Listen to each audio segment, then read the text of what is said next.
Welcome to the HIT podcast, H.I.T, Human Resources, Insurance, and Technology. I'm your host, Toby Kennedy. If you're just listening on audio, you might notice something's a little bit different, a little buzz, a little electricity in the air, but if you're watching on our YouTube or on any of our video platforms, you're noticing something very different. This week's episode is brought to you by Montage Insurance Solutions.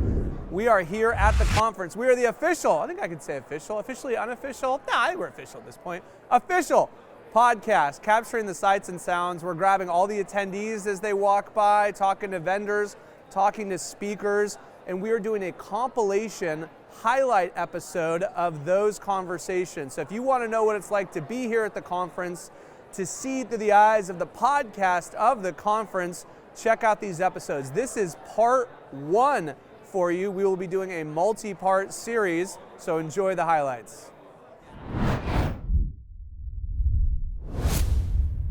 We were talking a little bit before we heated up the cameras about you being the Chief Human Resources Officer and how that wasn't always your title. As a matter of fact, the organization didn't even have that title. Correct. Yeah? Correct. Can you explain to me a little bit about that kind of the road to going from a director level and going to your employer and saying, I'm not trying to leave to get a better title. I love it here, but we need to create a chief title because that's about where I'm at these days. That's so true. I am so lucky to have an amazing CEO. She really is a mentor and really was forward thinking because she was in the director of HR title before she got promoted, and she really recognized the value that HR brings to the organization. Yeah. And the things that we were doing with, organizing benefits, comp, insurance, and really gave me the opportunity and said, hey, it's time. Yeah. And she bumped me up to the chief level, and I said, well, what do you want me to do? Yeah. And she said, I need you to develop your team. Yeah.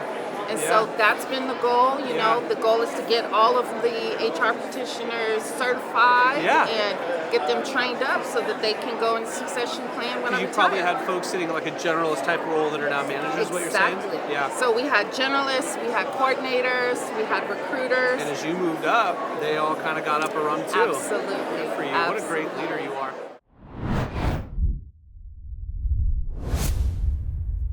All right, my friend. Well, you don't get to just walk by the booth and compliment me on an amazing podcast. I get dragged in here. So introduce yourself. All right, so my name is Nicholas, and definitely excited to be here at the CAHR conference. Yeah, man.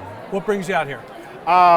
So currently I serve as a director of HR for my company. Yeah. So it's always good connecting with various HR practitioners, learning the latest in the industry, and just connecting, learning, and growing as a practitioner. I love that. What are you looking forward to most about the conference? Well, looking to engage, looking to connect, looking to learn from the various speakers, and something to definitely take away and share with the organizations. Have you been to this conference before?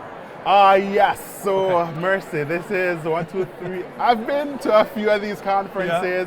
Yeah. The energy is awesome. Yes. It's great vibes, great experience. So, yeah. Okay.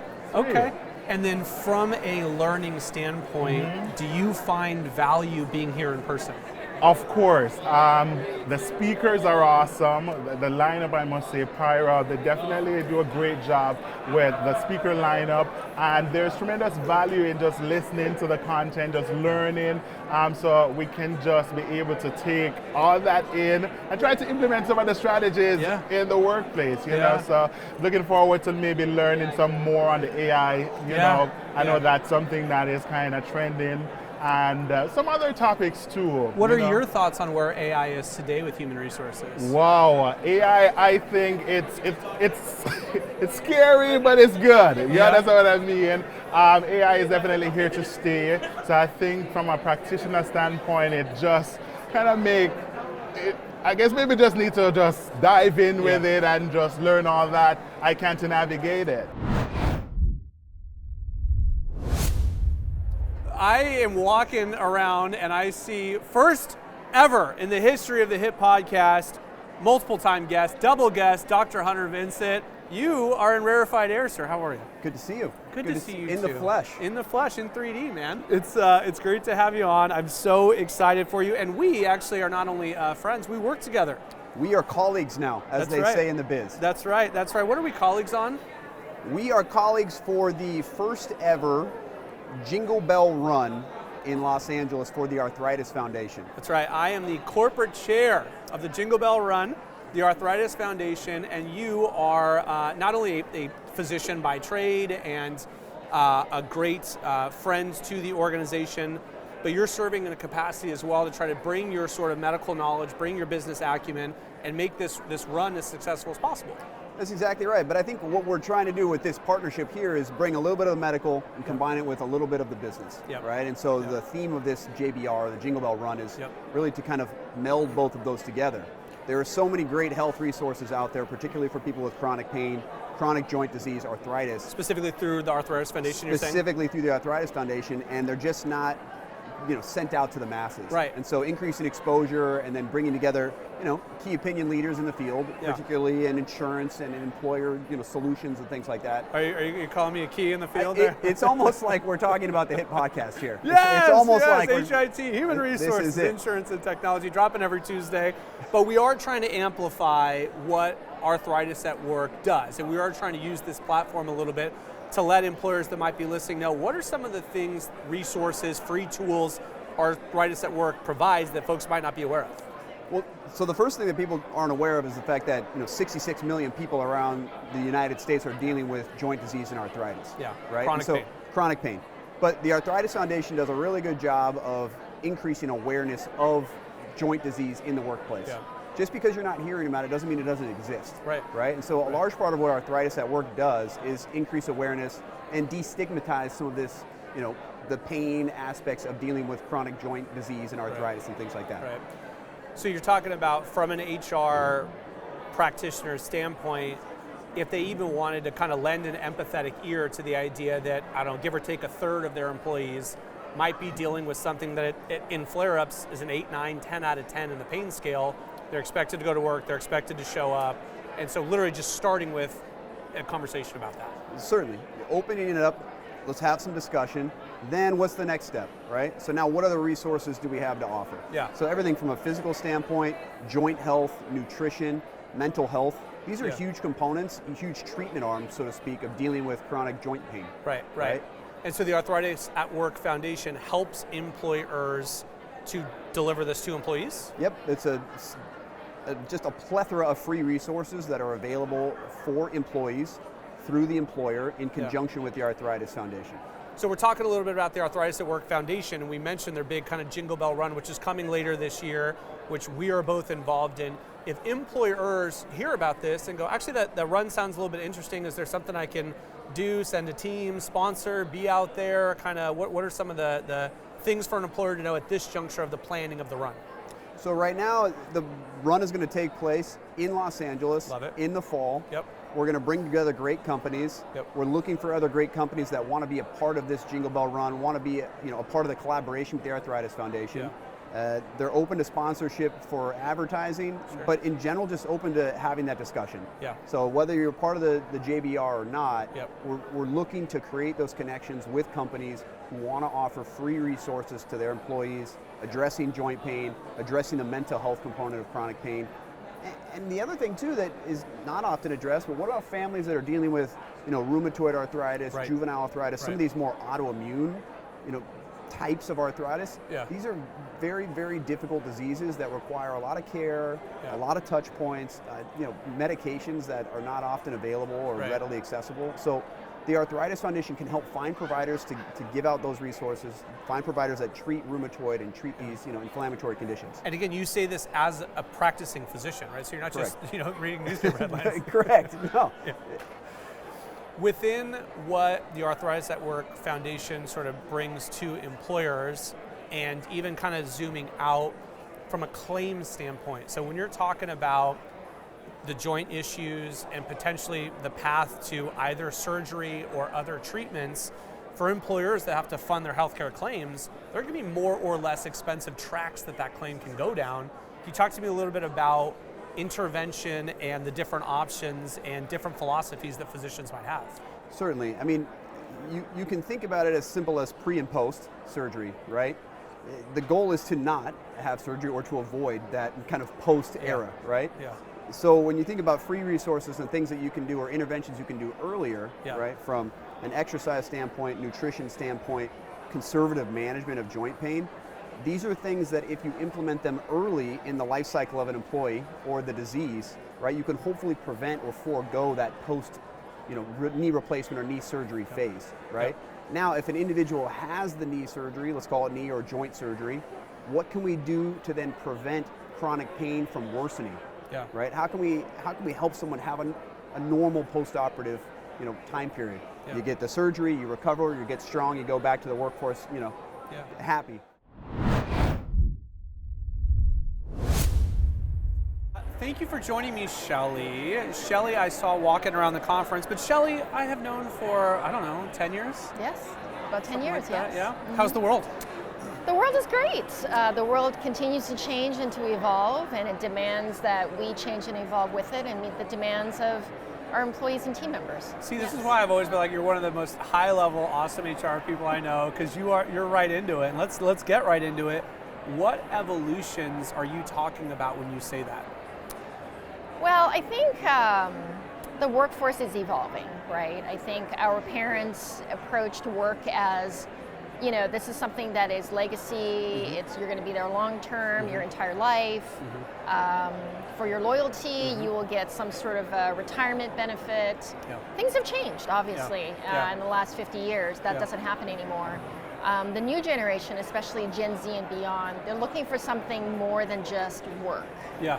They want not only engagement, but they want purpose and a mission. They want to resonate with the work that they do and how it impacts their community. How do you foster that? I think organizations need to have a clear mission and vision, and it's not just about selling widgets. Yeah. It's about how are we making the world a better place. In fact, it can't be about selling widgets. Right, yeah. Yeah. Whereas that may have worked 20, 30 years ago, you're making money just for the sake of making money. Now, Gen Z and beyond, they want to see how the products or the services that we're putting out there is impacting the world and making the world a better place, because it's their future that it's impacting. I totally agree with you on, I have the same perspective, and these are my words, not yours, but almost a more transactional approach to employment between employer and employee. Like, you mean nothing to me, I mean nothing to you, we're doing a job, and I'll cut bait and run. And I've recently been diving into conversations with organizations re-exploring, tackling that with some old school tools, for example, pensions, bringing some of that stuff back. I'd be curious to hear, when you mention, I think the workforce is evolving into a less sticky and less loyal, I think was the word you used, workforce, and your thoughts on deploying those sorts of tools? Yeah, I mean, I think when employees and team members feel that you care about them and that you're here to take care of them or help take care of them and their families, they perform better on the job. They're much more focused on the job, and they are much more loyal in the long run. Yeah. So my view on it is, obviously prior to this I was working in for-profit. I'm now at a not-for-profit. And we do have that ability to take a step back and look at the entire employment picture and not just the transactional nature that you're showing up today, I'm going to pay you for what you do, right? Right. It's about why can't we do that? Why can't we expand the definition of family to include, broader family members, right? There is the California and federal definition of family, but as we know, family is much more expansive, and why can't we expand that for, say, bereavement? When you talk about 401k and retirement, especially with student loans nowadays, it's really hard.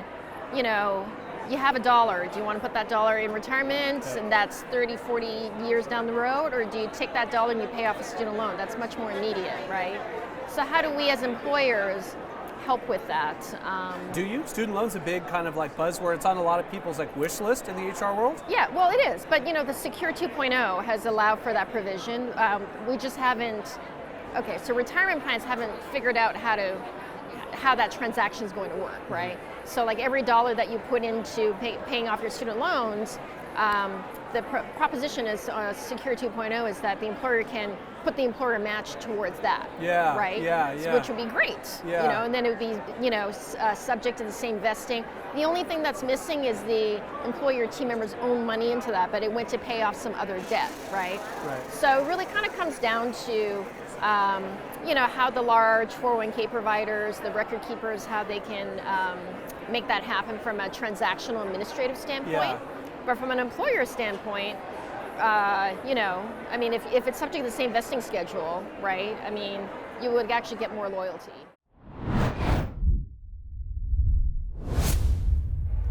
I'm here with Jen. Jen's my new bestie. Jen was on the main stage with me, and what we're doing today is we're canning interviews here, but we were on the stage. We did a great 60-minute past, present, and future of benefits and comp, which are going to air in subsequent weeks. Jen, thank you so much for doing the panel with me, and thank you for doing this. You're welcome. It was a lot of fun. So another thing that came up on the stage, we talked a little bit about menopause and some employees raising their hands on that. What are you guys doing from an HR standpoint kind of around that topic?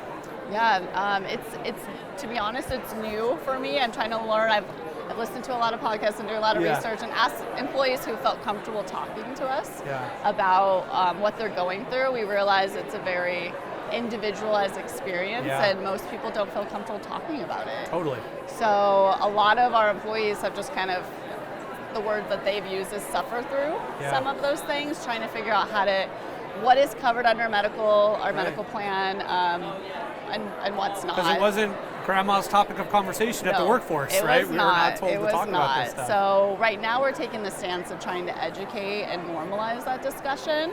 And also look for resources that could help. So we do partner with CAHR for family planning. And they do have resources there. And then also we're looking at potentially providing some financial assistance for hormone therapy. Well, we talked a little bit about LSAs too, so maybe types of places you can direct employer dollars to go. But are you maybe saying even just acknowledging as an employer that, hey, X amount of our workers are, to borrow the word, suffering through and or experiencing, whatever we want to say, and we want to acknowledge that. We want to educate you what we currently have within the employee benefits portfolio, including the point solutions like CAHR, and then you as an HR team are thinking about the future and even bigger, better mousetraps for that. Exactly, and I would say too, which I didn't realize, there are a lot of women that leave the workforce. Wow, yeah. When they're going through different phases of it. So we don't want that to happen either. So we're trying to be proactive in that respect.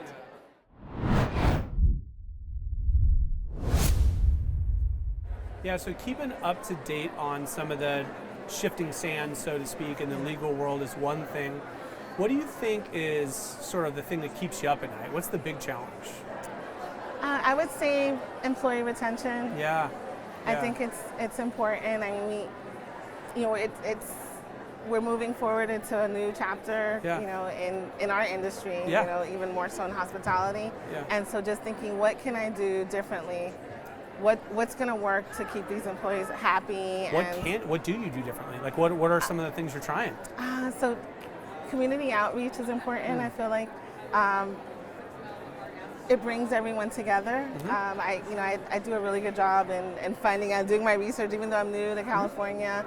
Just in the last 3 months, we've done the Ronald McDonald House, we've done Relay for Life. But so it's, so little by little, I'm getting more employees engaged and participating in those events, and it really allows us to bond with employees outside of the office, outside of the hotel, and it's it's fun, but it's also we're giving back to the community. So I think when they see that, it's amazing how employees that I would never think, like, it's room attendants, it's not just managers. I mean, we're getting all areas in the hotel that are participating. So and do you perceive that'll have a direct impact on employee retention, engagement, presenteeism? Definitely, because it shows that how much we care about the community, and it also shows that we want to connect with the employees outside of the office and outside of the hotel environment.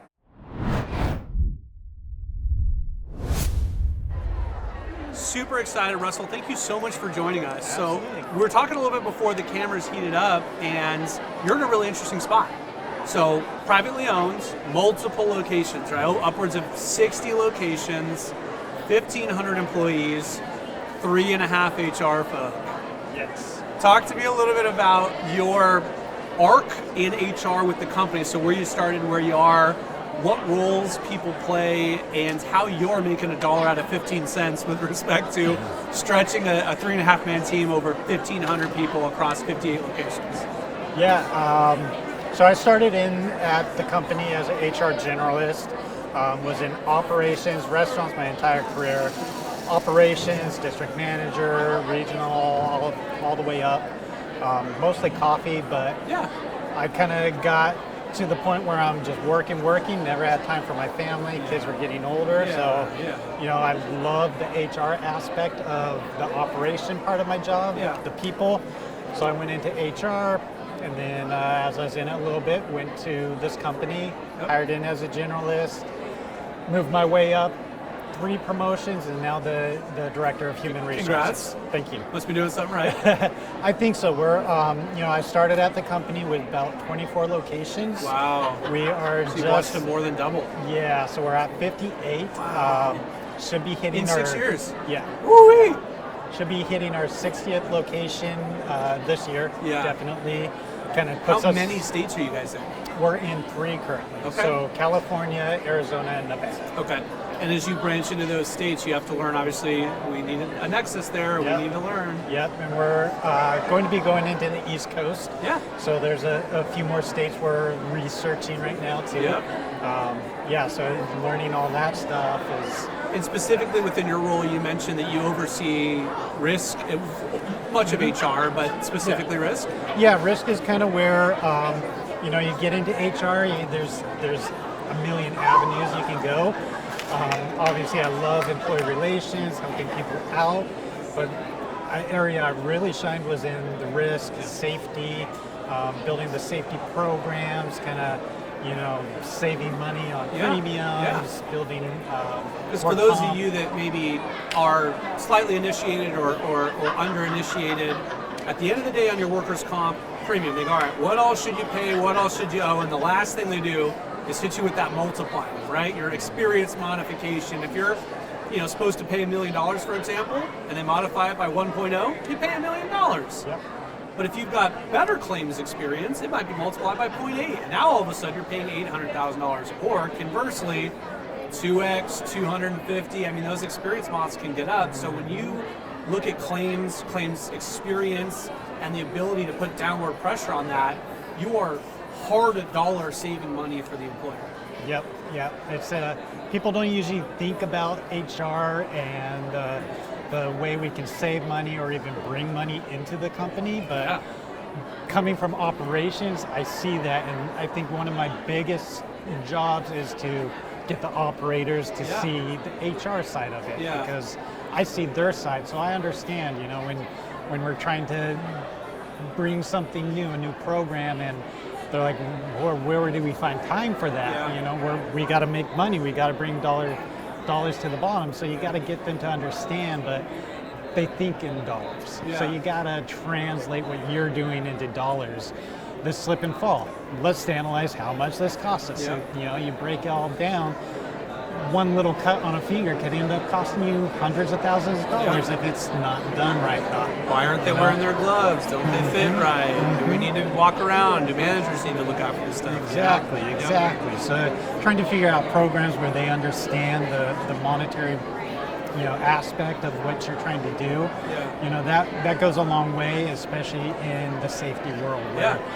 Restaurants, you're moving. You're not thinking about that, but once you get them to start thinking about it, it's second nature. So that's kind of, long story short, that's where you know, I'm able to see that and able to put that into place. So it sounds like you guys cleared the hurdle on this fairly easily, which then makes me want to ask you, what is keeping you up at night, right? What is some of the challenges in your role, or even from your 2 eyes when you look at the craft of HR today in 2024? What's kind of bubbling to the surface with respect to that? Huge hurdle is really getting the buy-in before you do anything. From up top, down below, both? I think both. Up top, the field operations, number one. I can get the buy-in of the up top pretty easy. but getting the managers in the restaurants that have to make that food, that have to sell that food and make that money to be able to be profitable to, keep my job. They got to understand the why behind the reason. You mentioned out in the field, and that reminds me, right? Some HR people, maybe it's one location and everyone's under this roof. Some HR people, maybe everything's remote. You guys presumably have a corporate office, but then a bunch of, other, operations that you need to go out and see for you.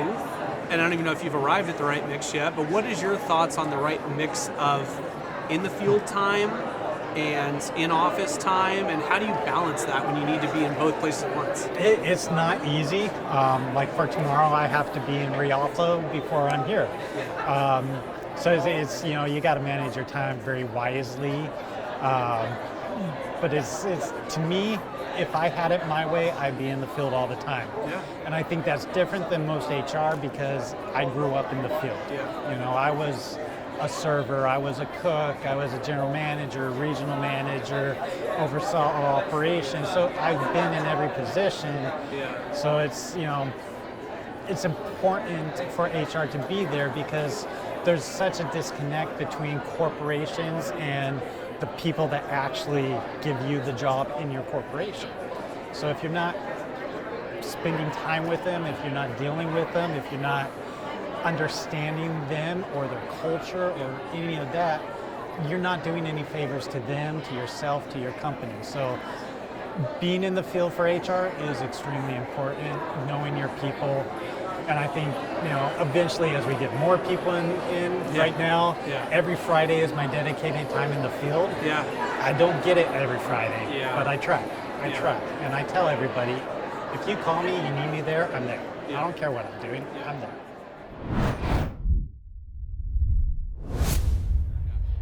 That's all the time we have for you here today on the HIT Podcast. Thank you to our sponsors, Montage Insurance Solutions and TrueHue. Join us next week as we continue this series and we pick up where we left off with interviewees. That's all the time we have for you this week. Until next week, make this the best week yet.